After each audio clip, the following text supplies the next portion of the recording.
just helping them out of charity. Bakit mo ba kasi pinagpipilitan yung narrative ni Lilith? Itigil na natin to. Kasi ayokong malaman ko ang totoo. Napag-aralan natin lahat ng mga CCTV sa lugar, pero parang mahilap sa atin. Alam mo yun? Sira yung mga CCTVs sa araw na yun. Teka, di ba nag-vlog ka nung gabing yun? Kung gagamit tayo ng ebidensya, hindi lang fragment. Gusto ko sana yung buo. At hindi yung tayo lang yung mag-iisip sa kung ano yung kasunod na nangyari batay sa kung sino yung pinapanigan natin. Paano si CRD at Ka Lorena? Kailangan ni Ino ang video na yon para ito ang magdiin kay Trixie to prove that she's a liar and my son is innocent.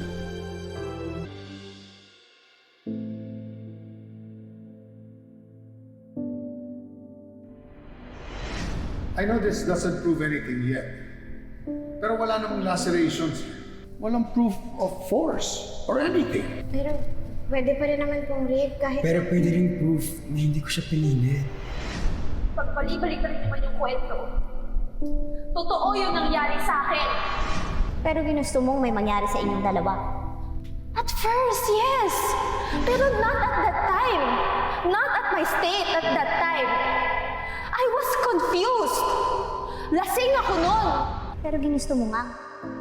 So, nakipag-sex ka sa isang babaeng lasing at walang lakas. Answer the question. Isn't it rape when you have sex with someone who's too weak and too drunk? I did not rape her, okay? If I wanted to have sex with Trixie, I am confident na hindi ko na kailangan siyang pwersahin pa. And ask around. At malalaman mo, Trixie will do everything just to get with a guy in bed.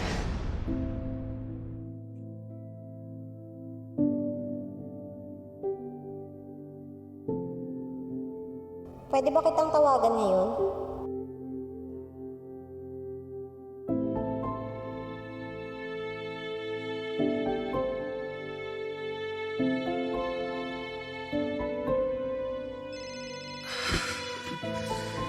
Hello?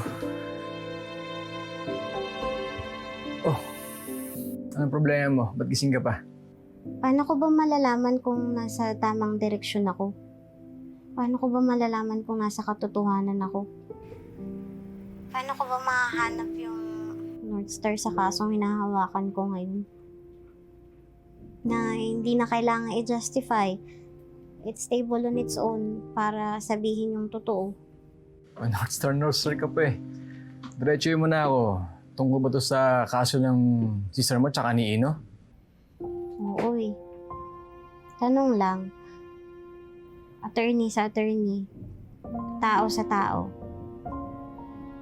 Paano mo ba mararamdaman na yung taong mahalaga sa'yo nagsisinungaling? Paano mo ba malalaman na yung taong malapit sa'yo at pinagkakatiwalaan mo hindi nagsasabi ng totoo?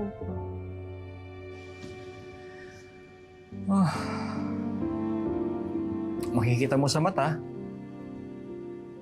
Tapos yung mga tao nagsisinungaling may mga mannerism. But then again, dahil nga mga abogado tayo, syempre bakapan pa rin to ng other pieces of evidence. Para pala tayong mga travelers, no?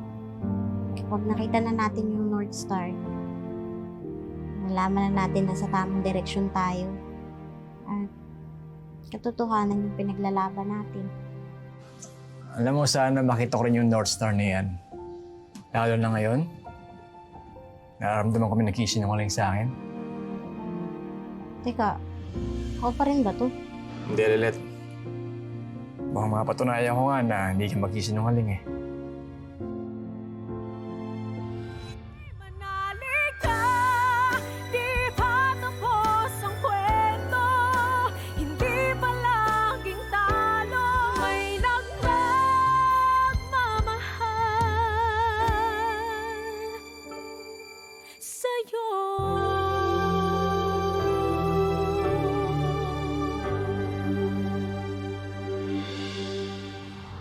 Burrito yung ate. May hindi ka pa ba sinasabi sa akin? Bakit mo tinatanungan naman yan sa akin, ate? I told you after I confessed, meron nangyari sa amin. Hindi na ako nagsinungaling sa'yo. Bakit po kayo nagdududa uli? Iba may nakita na kayong video ni Attorney Kurt. Isn't that enough to prove my innocence sa pinaglalaban natin? Pero hindi naman yun ang buong pangyayari. Gusto ko lang malaman yung buong katotohanan. At nasabi ko na sa'yo yung totoo, Ate Lilit.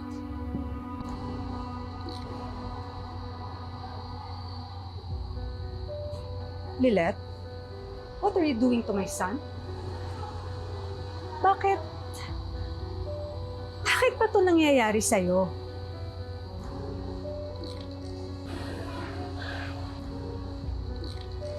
Nakita ko yung video. Kung kailan merong malinaw na ebidensya, nagdududa ka sa pinaglalaban mo? Lilet, the video doesn't lie. Yun ang proof natin na inosente ang anak ko and that crazy Trixie is a big liar. Huwag mong ganituhin si Ino. He shouldn't be treated this way. And that video is our truth. Bakit kailangan pa namin patunayan sa'yo ang katotohanan namin? Eh di ba dapat kakampi ka namin?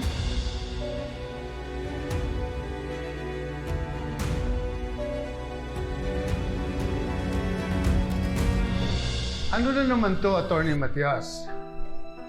As head of my son's counsel, nakapag-decide na ako na ilabas natin ang video. Alam ko po na yun yung gagawin niyo. Are you implying na pag nilabas ko ang video, we are doing wrong? Ang anak ko, pinaglalaban natin dito. Hindi ang kapatid mo. Yun na nga po eh. Masyado na po yatang komplikado yung posisyon ko sa kasong to. Akala ko po kakayanin ko sa gitna ng obligasyon ko bilang abogado. At bilang malapit po ako sa pamilya niyo, kay Ino. Akala ko po kakayanin ko kahit kapatid ko pa yung kalaban natin. Kahit alam ko na maaaring nagsisinungaling lang siya. Kahit na may nararamdaman pa rin akong pagmamahal at awa sa kanya, sa pamilya niya. Kahit na paulit-ulit na rin po nila akong nasasaktan. Pero bakit mo sinasabi sa akin lahat to ngayon? Patapos na ang trial. Ngayong patapos na po, hindi ko na po kasi kinakaya eh. Masyado na pong maraming nadadamay. Ipit na po ko. Yung puso ko, yung utak ko, hating-hati na po. Gusto ko pong maniwala na inosente si Ino. Pero gusto ko rin pong hindi mapahamak yung kapatid ko. I'm sorry, CRD, pero magbibitiw na po ako sa kaso. Magbaback out na po ako sa defense team ni Ino.